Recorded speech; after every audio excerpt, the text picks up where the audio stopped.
Yes, I am very excited to share this with you. I recently got to sit down with one of my favorite people, someone from whom I have learned a ton and who has become a real friend. So much of what I have written about and podcasted about and talked about in the news over the last few years about fighting fascism here in America, so much of that stuff that I have learned from a man named Stephen J. Ross. Stephen J. Ross was a finalist for the Pulitzer Klan's October 1945 revival. Also observing the evening's events was a Southern journalist named Stetson Kennedy, posing as a sympathetic Klansman. As he watched the cross burning atop Stone Mountain, Stetson Kennedy worried that a new race war was brewing, a national war that would, as it had in 1861, pit American against American. Kennedy, the Southern journalist, would do all he could to stop that from happening. And thus starts the drama in Stephen Ross's new book. Everybody has heard of the Klan, but it turns out that the Klan is part of a big, unhappy, very dysfunctional family. The Klan has lots of siblings and lots of inbred cousins and lots of unloved and neglected children. And they are groups whose names you might have heard once, or maybe you've never heard them, but you definitely never remembered them all. The National States' Rights Party, not to be confused with the States' Rights Voters League, not to be confused with the National Socialist League, not to be confused with the National Socialist Party of America, not to be confused with the National Socialist White People's Party, not to be confused with the White American Nationalist Party, not to be confused with the Christian Nationalist Party, the American National Party, the National Renaissance Party, the American Nazi Party, the America First Party, the Christian Anti-Jewish Party, the Stoner Anti-Jewish Party, which is not at all what you think, the National Committee to Free America from Jewish Domination. That was a real subtle one. The National Gentile League, the United White Party, the White Party of America, the Colombians, the National Alliance. I could go on and on and on and on. But the point is, part of the reason the far right has been a little bit hard to grasp in our time, a little hard to get our heads around despite its very consequential recent ascendance, is because I believe the proper nouns associated with it, for the most part, are very forgettable. They mean nothing to us.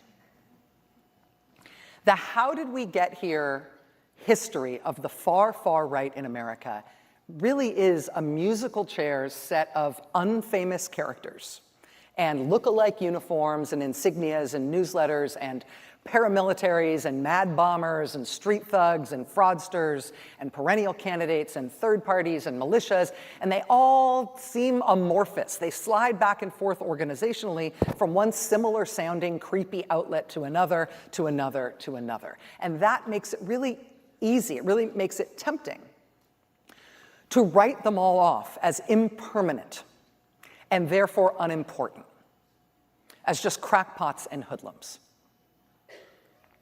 That dismissal, it turns out, is a bad idea. The historian Stephen J. Ross has done more than anyone in this time in America to disambiguate the individuals who have built this movement and done its work, their aims and their crimes and their tactics and their formations, so we can see and understand how they work and how they have succeeded and failed. But most importantly, what Stephen J. Ross has done in Hitler in Los Angeles, his Pulitzer Prize finalist previous book, and with this book tonight, The Secret War Against Hate, what Stephen J. Ross has done, the reason you are here tonight to hear about it, most of all, what he has given us in his work is a widening of the aperture to broaden out our own view so we see the proverbial forest here and not just the weirdo individual trees that it is made up of. What Stephen J. Ross is now teaching us, now showing us in his latest work, is that there is something that coheres out of all of these pieces. There is something legible and important here, and we should understand it to be a single and continuing political formation that is very important. And it is the violent American far right, the persistent and violent American far right. The closer you look to understand the different groups, the different characters, the different clans, the different crimes, the more Stephen Ross proves that this is all one movement, one long-standing and now newly very powerful American political faction. Far right, anti-black, anti-Jewish, anti-gay, anti-minority, not just illiberal, but anti-liberal, authoritarian, bluntly white supremacist, and always irreducibly violent. America, constitutionally, is a multiracial democracy in which we are all promised, in writing and in law, equal protection under the law and equal rights. And alongside that, there is a persistent political faction, a long-standing and poorly understood, poorly studied, and often dismissed violent political movement in our country that has never stopped trying to end that. That has never stopped trying to end our multiracial democracy protected in law by individual and equal rights. They want to return us to something more like what the Confederacy fought for and lost. And that movement has been seeking since the end of World War II, in what Stephen J. Ross calls the Second American Civil War. They have been seeking two things. Number one, to unite with each other, to defeat what Steve calls their too many Führers problem. To unite with each other, to unite under one leader. And number two, to ascend to real political power. Which means, yes, it took a long while, but they are having a good few years right now. Maybe their best ever. The Secret War Against Hate is about that movement, how we got it, how it took root and then failed, how it grew and then failed, how it metastasized and then failed again, all leading up to what it is right now. Happily, it is also the story of the shockingly effective, controversial, and mostly forgotten tactics that have been used against them by some very tough, very brave Americans who came up with this strategy against these groups on their own and who again and again risked their lives for it. These are Americans whose names might otherwise be lost to history without Stephen J. Ross to tell us their stories and to show us what they did. Please join me in welcoming to the stage my friend, distinguished professor of history at the University of Southern California, Stephen J. Ross.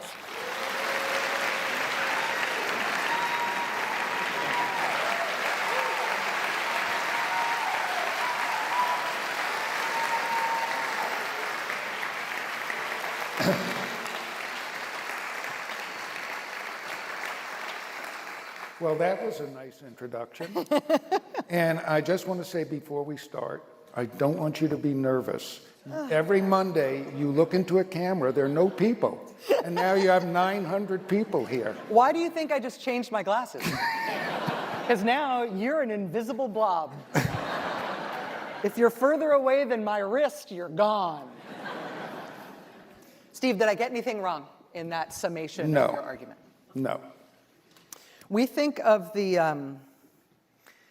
some people think about the Klan in its iteration in the 1920s. I think a lot of people think about the Klan in the late 1950s and the early 1960s. Some people think of it in terms of Reconstruction. I don't think that most Americans think of the immediate post-World War II years as being a huge high point for the Klan. What happened that night in October 1945 with that huge cross burning? What was going on there? Many of the men and some women who went to fight in World War II went to fight as patriots, but they did not sign up because they wanted to fight for democracy against fascism and Nazism. They weren't trying to defeat Hitler, Tojo, Mussolini. They went to fight because Japan bombed us. And if you're a good old boy, and the good old boys we're talking about here are the 11 Confederate states across the Southwest up to California. And they went to war claiming they were patriots, and when they came back, they felt they were betrayed by Congress, by what they referred to as the Jew deal. They were insulted and offended by what they call President Roosevelt. And they came back, and I call them the betrayed generation.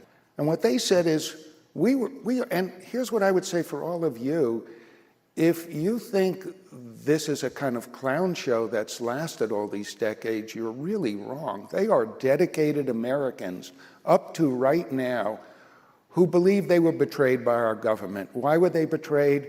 Because while they were fighting at war, the government made it easier for Jews and blacks to compete for housing and jobs. And they came back and they discovered black people were moving into their neighborhoods, black people were taking their jobs. And they said before the war, we had no trouble with Jews and blacks because they knew their place. But now they've come back from war. They're demanding all these things, and everything has been turned upside down. And we are going to restore the nation to what it was founded upon as a white Christian nation. You focus on what you call four godfathers of white supremacy. I think of the four, George Lincoln Rockwell from the American Nazi Party is probably the only one who counts as famous, the only one that people might have heard of. But you really land on this guy, Jesse B. Stoner, or J.B. Stoner, describing him as having the largest impact on American white supremacy of anybody of multiple generations in the 20th century. Can you explain who Stoner was and why he's so important to understand? Right. Well, I have the far right from 1945 to today has had many different leaders, and one could have written books about a whole bunch of them. But the four people I chose to write about, Jesse B. Stoner is one of them, Emory Burke, the head of the New York Nazi Party, post-war party, founded in New York City in 1949, James Maddow, and then Rockwell. These were unusual people because they all knew each other. They were all rivals, and yet they all worked together from 1945 until their death, all of them. And Jesse B. Stoner, at the age of 18, grew up in Tennessee. He suffered polio as a young man. He actually wrote to German doctors before the war, asking if they could fix his leg.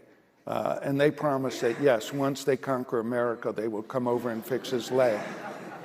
And he was, at 18, the youngest Clan Kliegel, which is the organizer for the state of Tennessee.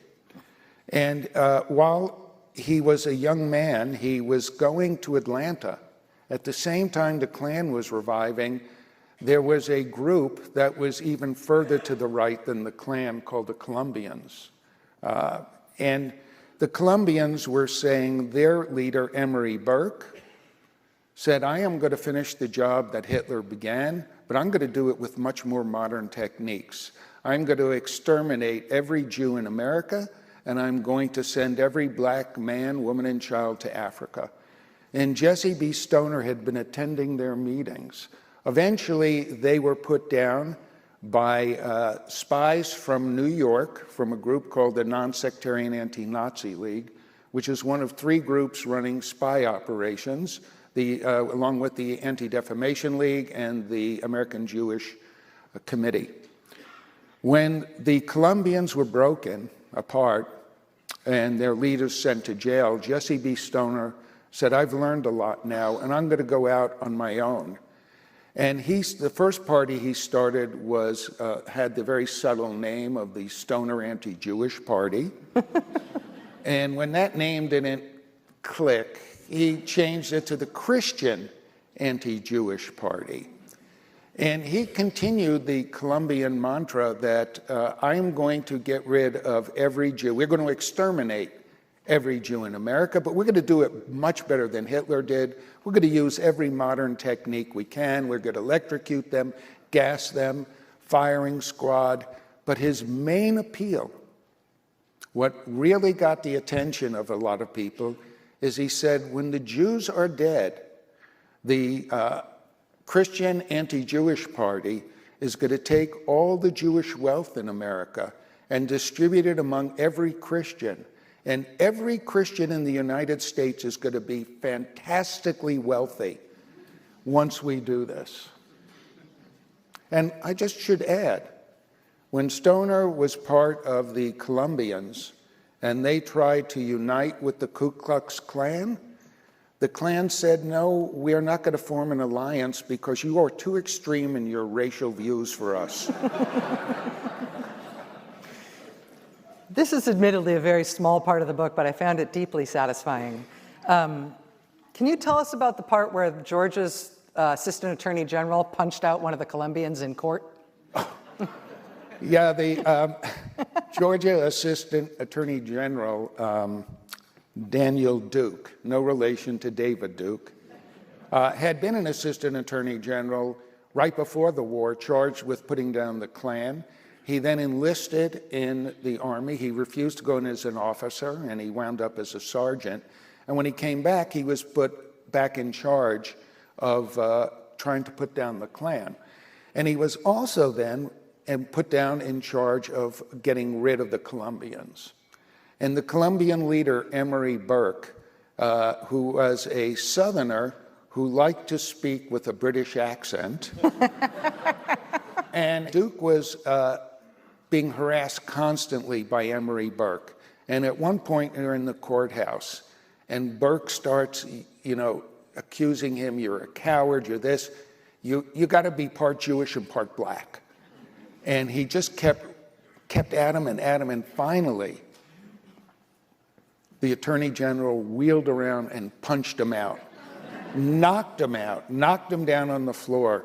And when Emory Burke got it back up and said to the judge, did you see that? Did you see that? The judge said, I must have looked away at that. Tell me about the spying operations, particularly by the non-sectarian Anti-Nazi League, a group that doesn't exist anymore, but maybe could stood to be revived. We could stand to have a non-sectarian Anti-Nazi League in America these days. What were their tactics against groups like the National Renaissance Party, but also the Colombians? Yeah. Well, Stetson Kennedy was born in Florida. As I write in the book, he was born at the wrong time to the wrong family in the wrong place. His family had been Confederate leaders, and his uncle was one of the Klan leaders in Florida, very well known. And Stetson Kennedy was too small to be drafted, but all his friends were drafted. And he said, I've got to do something. They're all dodging bullets. Well, I'm willing to dodge Klan bullets. And so he took himself from Florida to Georgia, where he enrolled in the Klan under a fictitious name, saying that he was the nephew of this famous Klan leader. And he then met James Sheldon from the Non-Sectarian Anti-Nazi League, who also asked him, will you work for us? And he would go to Klan meetings, and later he went to the Colombian meetings. He joined the Colombians as well, and he would send in weekly reports. He would write down, after every meeting, he would go back to his room, and he's a journalist. He was writing articles under the name Stetson Kennedy, but no, he never had a picture taken, so no one knew who Kennedy was. And eventually he writes to Sheldon in New York saying, look, I just went on a run, an ammunition run, with one of the meanest person I've ever met in my life, who would cut your throat as soon as look at you. And they've now bought dynamite as well as rifles. And they are planning to blow up the Southern Baptist Convention. And we need to do something. And he said, you've got to send in agents, because this is getting serious now. This isn't, for some of you out there who think, well, these right-wing groups, maybe they're Keystone Cops. A few of them, a few members were, but they were literally deadly serious. And so New York sent down 2 spies, Mario Buzzi and Renee Fruchtbaum. Oh, Renee Fruchtbaum. Oh, yeah. Renee Fruchtbaum. So great. And they came down to meet with the Colombian leaders, and they said, look, we are organizing the Italian fascists in New York City, and we want to make an alliance with you because you are preaching the same message as we are. Get rid of Jews and blacks. And we'd like to partner with you. And the Colombians were ecstatic that they could now have a stronghold in Judum, America. You may not know, but New York City was Judum, America. And Renee walks in and she says, well, I'm an independently wealthy New Yorker and I'm bored with everything. So I've come down to help you too. And I see your headquarters or your files, they're a mess. They're just a mess. You know what? I've done secretarial work. I'll get all your files organized. And so for the next 3 nights, she went in after everyone went home, and she did. She got all the files organized. And when they came back, they said, oh, wow, this is unbelievable. Everything's in order, it's filed right. What they didn't know, and this is right out of James Bond, is every night she would pull out her cigarette lighter, which was a camera. And she photographed over 200 of the documents. And when she wrote, she called Sheldon from Atlanta, told her what she had, and he said, get back here immediately. They went back to New York. She said, my mother's ill, went back. They processed the 200 pages, and then they sent it to the Attorney General, Assistant Attorney General, and that evidence was enough to basically get rid of the charter of the Colombians, who had been chartered as an educational institution. And the 2 leaders, Loomis and Burke, were sent to jail. And that was the end of the Colombians. Wow.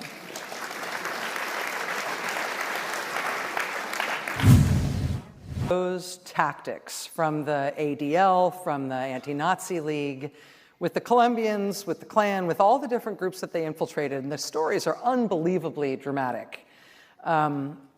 The effect, the sort of knock-on effect, the ripple effect on the far right of those operations against them being so effective, does it undermine their effectiveness, their ability to work together, their ability to plan long-term? It seems to drive a real schismatic and sort of purge-driven internal discipline that was very unhealthy for those groups in the long run, just to have had them infiltrated successfully in some key cases. Yeah, and word would get out. All 3 groups were sending spies down. And here's one of the few things that actually got the proverbial hair on the back of my neck to stand up was in May 1945, May 8th, by the way, is VE Day, Victory in Europe, and my birthday. Well, actually, it's significant. My parents were both Holocaust survivors, and imagine they went from Auschwitz to Bergen-Belsen to Salzwedel, my father from the Warsaw Ghetto to Treblinka, and eventually to Dachau. And 4 years to the day after the war, they gave birth to a child that they never thought they'd have.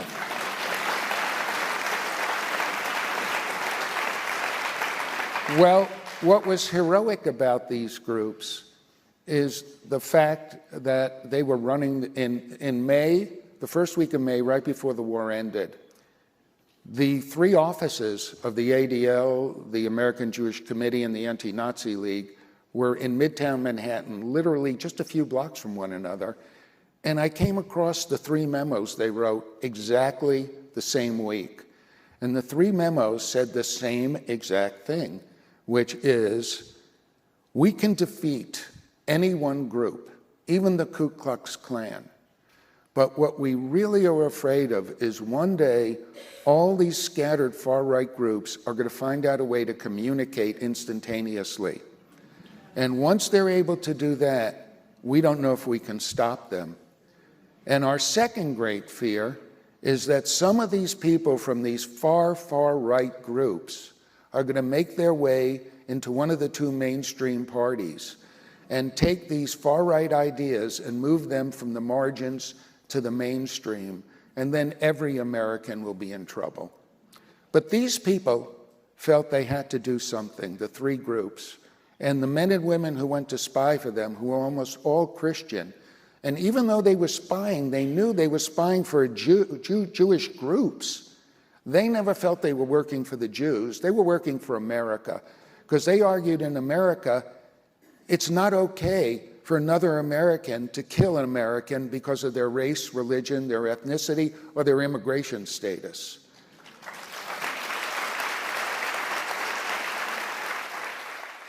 Steve, I want to ask you about violence and the tactical role of violence for these guys. How many bombings do you think Jesse Stoner was involved in the South?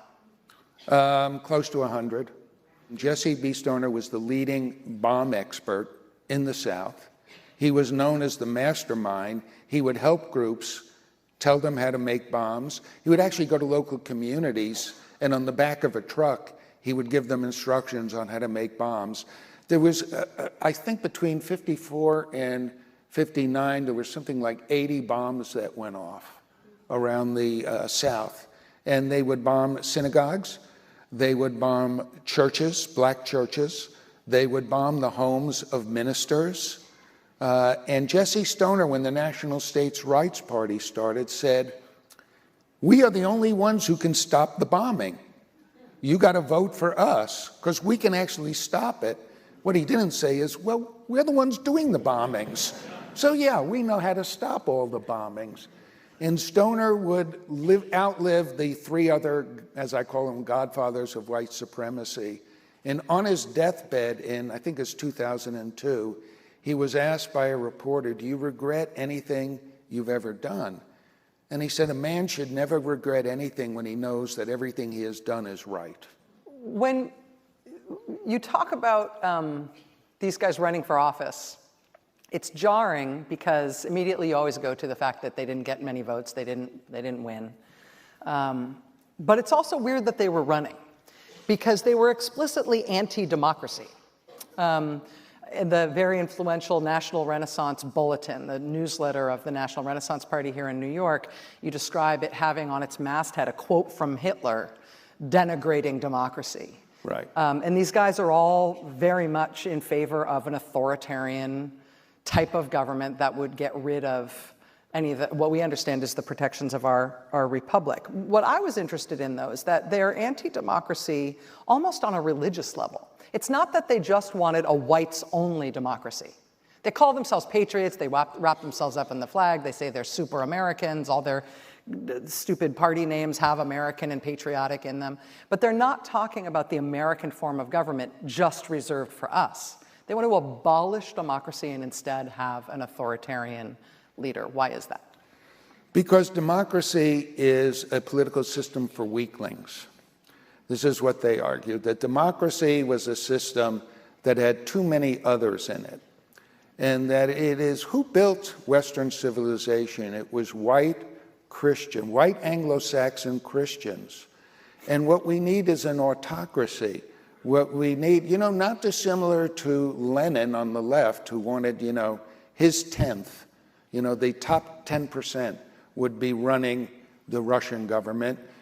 People like James Madowell in the National Renaissance Party, Jesse B. Stoner, when they got into office, they basically wanted to undermine democracy, abolish democracy, and put in authoritarian leaders who would raise the standard of our government, that we not be weaklings anymore.